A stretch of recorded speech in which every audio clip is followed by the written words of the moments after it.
I'm a TV sitcom writer. I'm probably best known for creating and writing TV sitcoms like Peter Kay's Car Share and Meet the Richardsons, and working on other shows behind the scenes. But as well as doing that, I've also, for the last 20 years or so, worked as a creativity coach and innovation consultant. So I've helped organizations and brands around the world up their creativity, so become more creative, but also run projects to help them come up with new products and new brands. So what I do now is I straddle both worlds. So I try and bring the best creative learnings from the world of comedy, how comedians and comedy writers come up with new ideas, the method behind their madness, if you like, and break that down into lessons that we can all learn from and all up our creative game.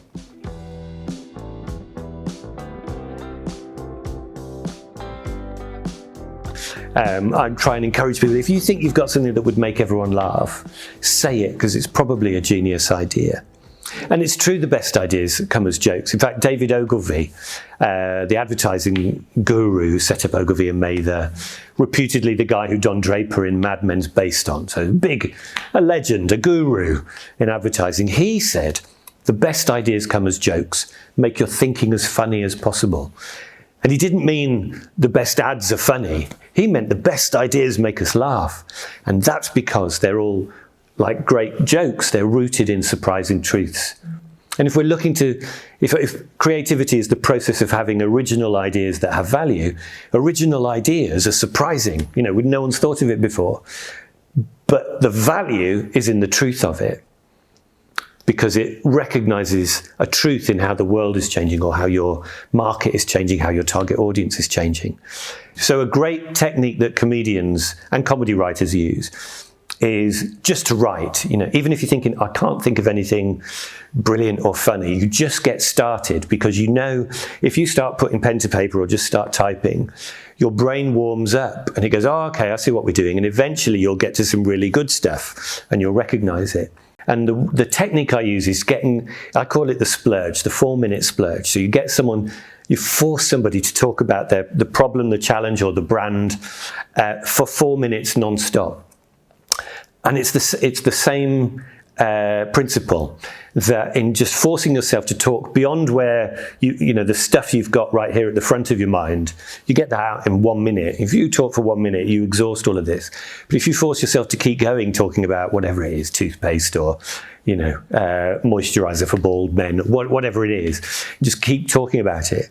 And I often do it as if you're whether you pretend you're talking to Graham Norton, pretend even you're Beyonce. So you kind of go, well, what would Beyonce do with this? Talk as Beyonce for 4 minutes about Beyonce's new mortgage product. Right, the first minute is awkward because you're thinking, I don't know what she'd do. The second minute, you're onto a bit of a flow now. I've got the sense of what Beyonce's mortgage product would be. So you're beyond the awkwardness and the discomfort, and now you're in a flow. Now the third minute you start to run out, but if you force yourself to keep going, by the fourth minute you're deep into your subconscious. You don't know what's about to come out. You're just blah blah blah blah. But often that's where the magic comes, and a golden nugget of craziness that actually someone else who's listening might go, that's just made me think. So it's a technique that comedians use a lot in improv, where they just force themselves to keep going because they trust the process, that our subconscious are so good at holding on to interesting stuff. Our subconscious does know, by the way, what Beyonce's mortgage product would be like. But you have to find an outlet for that until you get to it.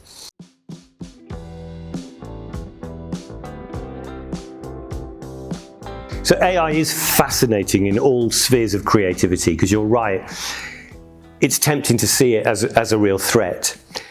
But instead of that, I think what we should do is see it as a shortcut. It's an aid. It makes you think. What AI can do is generate stimulus, is how I see it.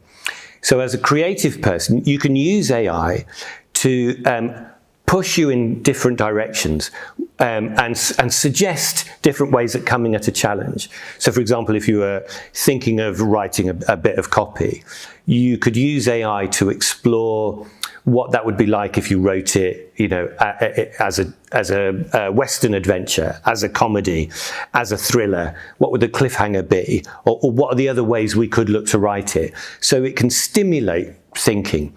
What I don't think AI, certainly not yet, and I'm confident not for a long time, can do is replace human creativity.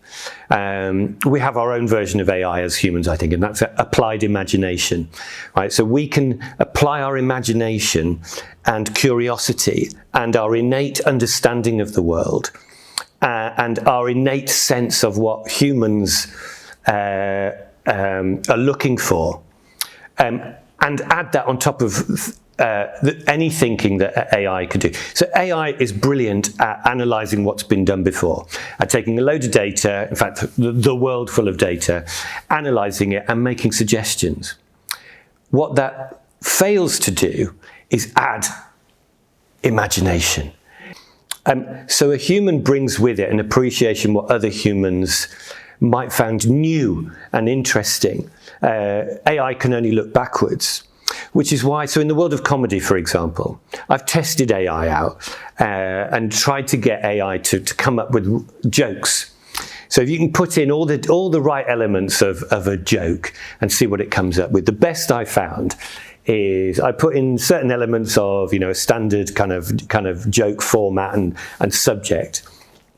So it was a joke about your partner, kind of thing. And so I put in all this data, and this is the best of a few suggestions that AI came back with, said, and here's the joke. I'm not saying my wife's lazy. She's just not in the office with me right now. Now, AI doesn't know why that's not funny. Right, but it's not. It's a bit like if you try and tickle yourself. We can't tickle ourselves because we expect it, we know it's coming. For something to be funny, it has to feel true enough but surprise us, right? So all comedy, I think, is built on surprising truths. But only humans, not AI, I don't think, can know what is surprising. And it can't know what we feel is true. So it still can't come up with those kind of ideas or those kind of jokes. It'll try, and maybe it will. The old, chimps typing out, one of them will come up with, complete works of Shakespeare in the end. But I don't think it's anything. We're not frightened of chimps writing great literature. So I don't think AI is yet at the point where creativity, human creativity, can be replaced, because so much of it is about instinct.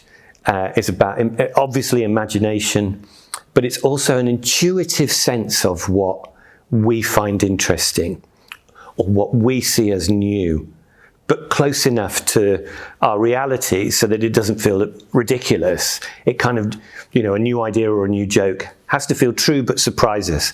AI can't do it yet. What it can do is suggest different ways of looking at things. So I see it as stimulus rather than solution, if that makes sense.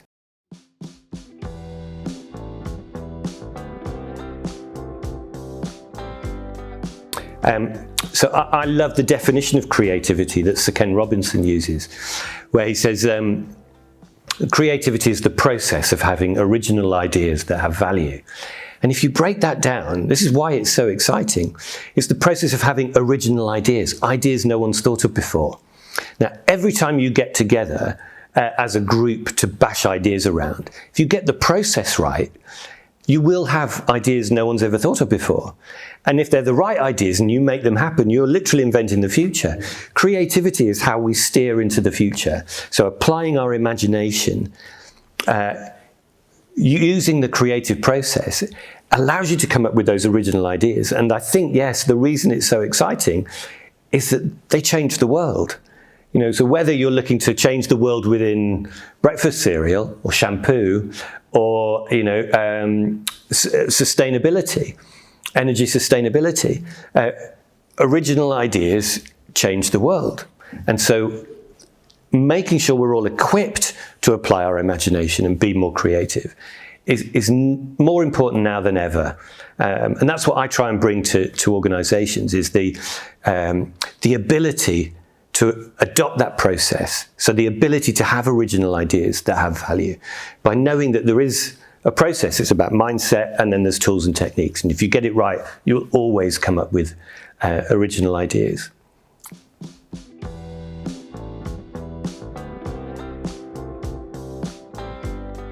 So there's a big difference between adopting the process and the techniques from the world of comedy.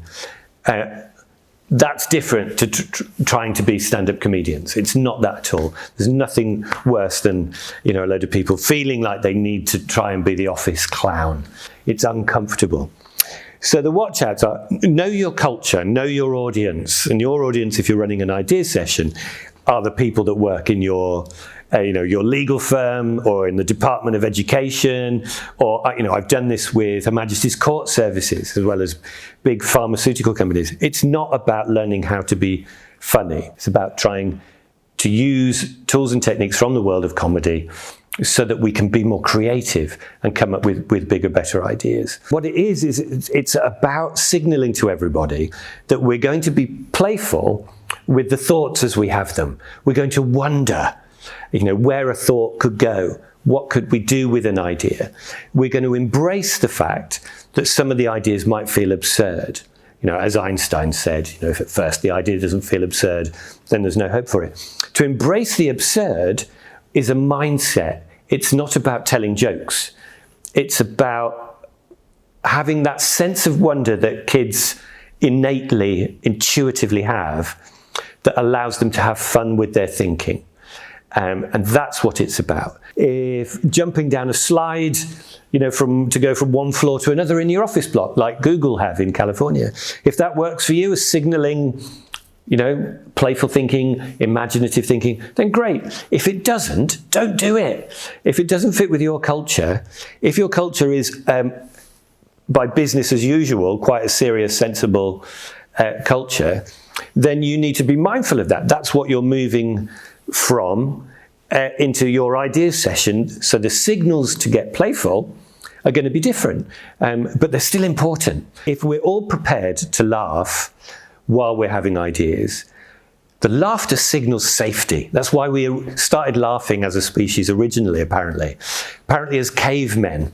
Right? We'd be sat in the cave around the fire, the saber-toothed tigers would be wandering along, we'd put the fire out so they didn't know where we are. We'd sit tense, no one making a noise. And then as the saber-toothed tigers wandered off into the distance, that sense of shared relief would express itself in laughter. Laughter is how we went, no, we're all safe together. And you'd laugh, it's the release of tension, but it's that sense of safety.